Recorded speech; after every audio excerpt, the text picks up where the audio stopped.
What is your never thought it would happen to me experience? Getting my house raided by the police. I just won a motorcycle at work about a week ago. I won a raffle in 4th grade. The prize was a duffel bag. I was so happy. Dude, you could conduct a heist now. Losing the person I thought I'd spend the rest of my life with to suicide. I still sometimes think it didn't happen. My so has big scars on his arms from a suicide attempt before we met. When I see them I get scared that this could happen to me someday. Even though he seems very happy. I'm so sorry for your loss. I hope you've found some peace. 1. Father having an affair. 2. Drove 8 hours for a job interview, only to realize that I had PM and M mixed up, so I missed the interview by 12 hours. Cried my whole way back home. I got shot. Definitely didn't see that one coming.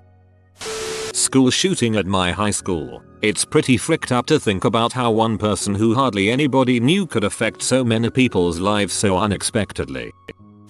I was walking in downtown Montreal a few weeks back and someone came up to me on the street and asked if I wanted to buy any drugs. As a kid growing up I was led to believe this would happen all the time, but this was the first. When I was 18 I was offered $10,000 to marry a girl from Sweden. I'm American. She wanted to stay in the US. Fathering a disabled child. As devastating as it is to find out your kid is disabled, it is crazy how it stops being about how it would impact your life and it shifts entirely to how it will impact their future. At least that is how it was for me.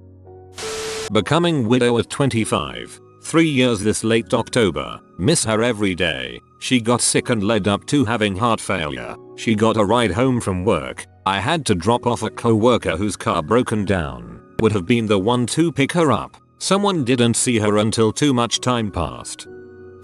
Cancer at 25. Metastases to the bone.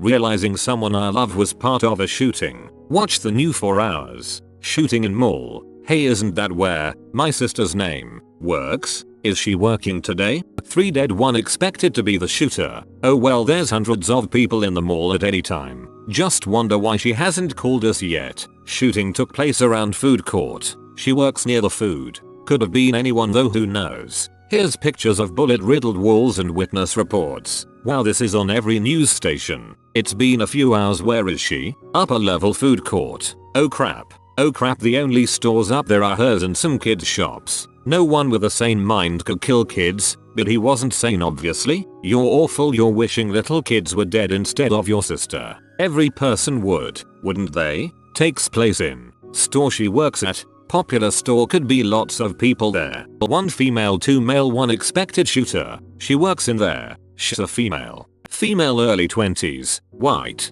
Expected to work as at store. That's her exact description. But lots of girls look like that who work there. Then the phone rings.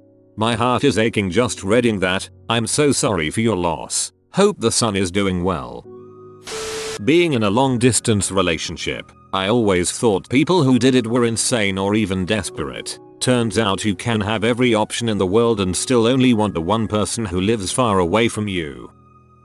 Went to my first club. 16, 21-year-old allowed. On senior week about 2 weeks after turning 18. Met a girl who actually seemed into me. We left and ended up having sex on the beach. Turns out she was 14 and lied to me when I asked her earlier. Even showing me a fake kid. That didn't matter to the police, of course.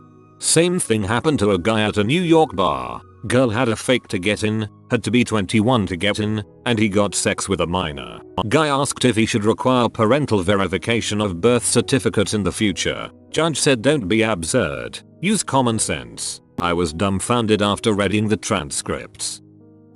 I never thought I would have a completely healthy and normal pregnancy and then have to deliver a stillborn. I can honestly say that the silence is deafening when you've spent your life expecting to hear your baby cry. I really hope that this helps. An acquaintance of mine who had a stillborn daughter told me that a thought that helped her deal with her grief was the knowledge that their baby had passed away in a place full of warmth and comfort, and had never known pain or fear or anything other than that soft, quiet place of love.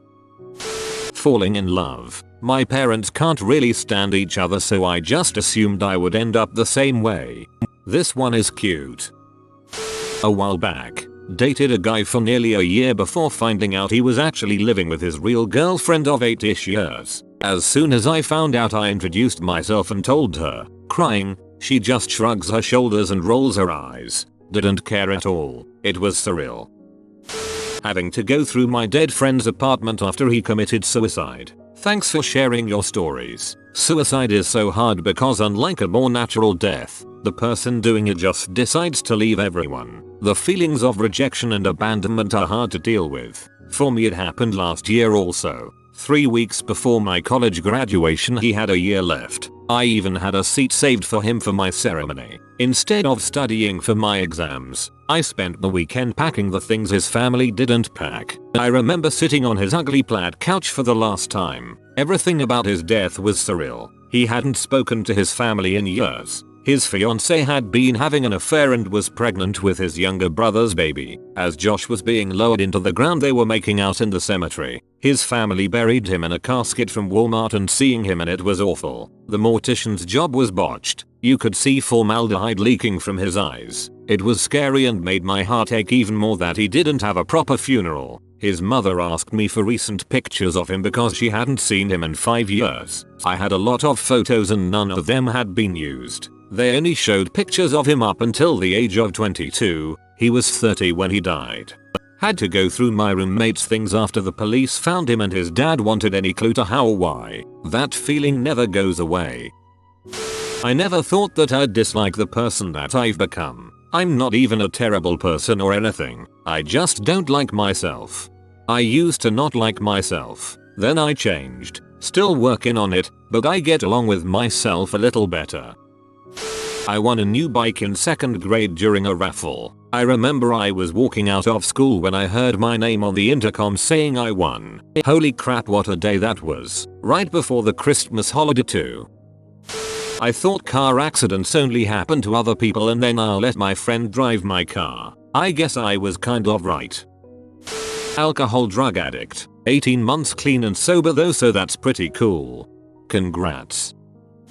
Coming home to find my ex had cleared their stuff out of our apartment, turned off the cable, internet, and phones, and wouldn't answer their cell. Lost my 32-year-old brother to a sudden heart attack. I thought nothing bad would ever happen to me. Now my family is pretty mashed up. Emotional mental breakdown. A friend of mine, who I had known for half of my life, 14 years, was also my roommate. We are also old army pals. He's very dependent on having a GF, so when he starts dating a new girl, everything else ceases to be important. He's always been this way. A couple of months ago, we're still roommates, but he has stopped communicating with me slowly over the course of a couple of weeks and starts to sleep over at his GF's house more and more often. I go on a trip to Muscle Shoals, with my dad on a Friday, and returned Sunday evening. It was hot as heck, so I go to my friend's room to see if he might have an extra fan I could borrow. I open his door and all of his stuff is gone. He waited till I was gone for the weekend and skipped out on the lease, and all without saying a word to me. He could have just told me he was moving out, but he just left me holding the bag after avoiding me for a couple of weeks. I thought I had done something wrong, but after thinking about it and talking to our other friends, who he also bailed on and wasn't speaking to, I realized that he must have some serious emotional problem with latching onto women and feels that everyone else can frick off when he has a GF. I just hope he's doing alright and everything works out for him. That's fricked up, dude. Discovering I was a victim of childhood abuse. I always thought my family was perfect. Trouble having a baby. Been trying for years. It's a drag, not the sex. That part's great. The heck it is. Nothing kills passion faster than fricking on a schedule. 2 years of that crap. 2 years of constant disappointment when she wasn't pregnant. Again and again. All the while at least trying is fun. No it isn't. It's soul crushing. But hey, I have triplets now, so there's always hope. Getting cheated on. Getting addicted to smoking. Frick. A girl that asked me out. So surprised and didn't know what to do. Turned out, we weren't compatible, and I am alone again. +1 to life experiences. Brett the Hitman Hart gave me his sunglasses as a kid when he came to my town. Stands to this day as best moment of my life. Crapping my pants. I will never forget the first time I sharted at work. The paralyzing horror, not knowing what to do. Getting caught cheating on a huge test. You never think you'll get caught cheating if you cheat. You're always supposed to be afraid of getting caught cheating. But because you take those precautions to not get caught, you never actually think it's going to happen. Be honest, if you got caught you wouldn't even know what to do. You would have an idea, but the minute it happens, you can bet your ass that you will stumble your words together unless you're a certified pathological liar. God forbid it's the SAT or some other state national test. The odds are against you too. Once they suspect you of cheating there isn't crap you can say against it besides no, I didn't. And at that moment, you proceed to crap your pants and wait for their verdict on whether or not you should continue your life. 6th grade was freaking rough, man. It's probably worse being caught cheating when you actually weren't. That really catches you off guard. 1st grade blues, man.